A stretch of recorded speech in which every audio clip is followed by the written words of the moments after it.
러시아가 한국과의 백신 생산 계약을 대폭 늘리려 하고 있어 화제가 되고 있습니다.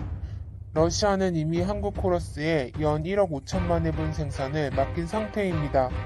하지만 전량 중동에 공급될 예정이라 여유분이 없는 상황입니다. 그런데 이번에 한국 녹십자와 추가 생산분 계약을 추진하고 있어 놀라움을 주고 있습니다. 러시아 국부펀드가 녹십자에 직접 접촉을 한 것으로 전해졌습니다. 러시아 국부펀드는 한국의 5억 도주 생산을 제한하고 있는 상황입니다. 녹십자를 파트너로 꼽는 건 작년 10월 감염병 예방 혁신연합의 검증을 통과했기 때문입니다. CEPI는 2017년 출범한 국제 민간기구입니다. 세계보건기구와 함께 공평 배분을 위한 코백스를 이끌고 있습니다. 지난해 10월에는 녹십자와 연 5억 도주 상당의 위탁 생산 계약을 체결하기도 했습니다. 이는 러시아가 생산을 원하는 물량과도 일치합니다. 녹십자 5천 공장은 하루 8시간 가동을 전제로 연 10억 도주까지 생산이 가능합니다. 가동 시간을 늘리고 설비 라인을 추가하면 연간 30억 도주 이상도 만들 수 있습니다.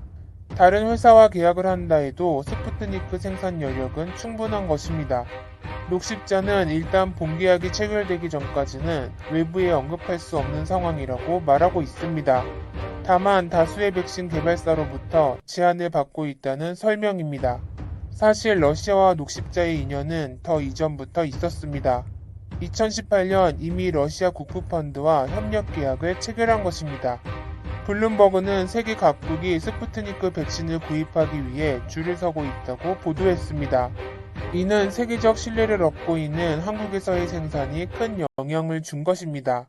50개국 이상에서 약 24억 회분의 수입 신청서를 낸 상황입니다.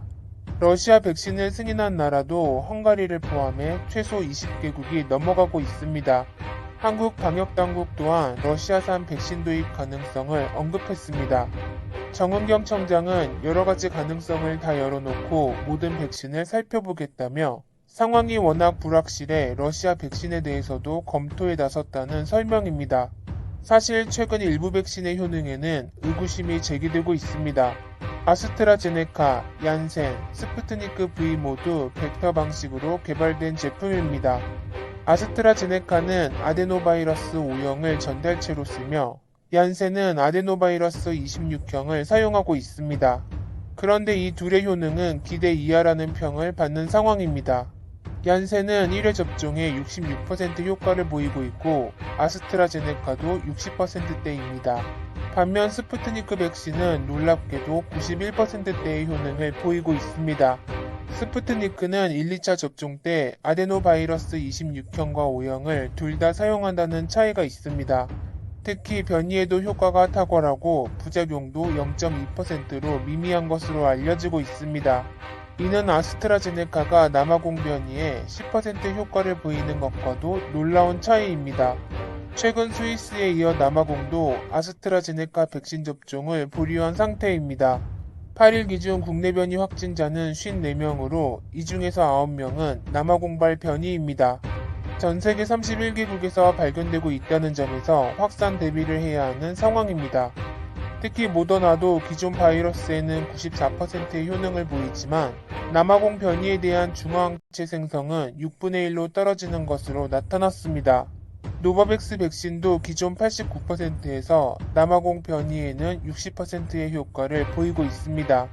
변이 바이러스는 70% 이상 전파력이 높고 젊은 층에도 감염이 잘 된다는 특징이 있습니다.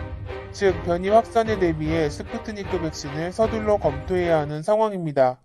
게다가 전 세계적인 백신 생산과 유통은 큰 문제로 부각되고 있습니다. 지난 2일 고노다로도 공급 일정에 영향을 미치고 있다며 백신 확보의 어려움을 토로했습니다. 이는 이유가 유럽에서 생산된 백신에 대해 수출 규제 움직임을 보이고 있기 때문입니다. 유럽연합 내 단 한 번이라도 접종을 마친 사람은 2.6%에 불과합니다. EU 집행위원장은 백신 대량 생산이 어렵다는 점을 과소평가한 실수라며 러시아 백신에 대해서도 투명성이 확보되면 승인이 가능하다고 밝혔습니다. 실제로 독일 IDT도 스푸트니크 백신 위탁 생산 논의를 진행했습니다. 현재 속도라면 전 세계인의 집단 면역은 적어도 6, 7년이 걸린다는 분석입니다. 반면 러시아 보건당국은 이르면 8월부터 마스크 착용 의무화를 해제하겠다고 밝혔습니다. 빠른 백신 접종으로 60에서 70%가 면역력을 가질 수 있다는 자신감을 보인 것입니다. 러시아는 지난해 12월 5일부터 자국산 백신에 대한 대량 접종을 진행하고 있습니다. 월스트리트 저널은 스푸트니크 백신이 EU를 포함 해외에서 보급된다면 푸틴에게 중대한 승리를 안기게 될 것이라고 보도했습니다. 러시아는 백신 사용 국가에서 시장 점유율 30% 이상을 목표로 하고 있습니다.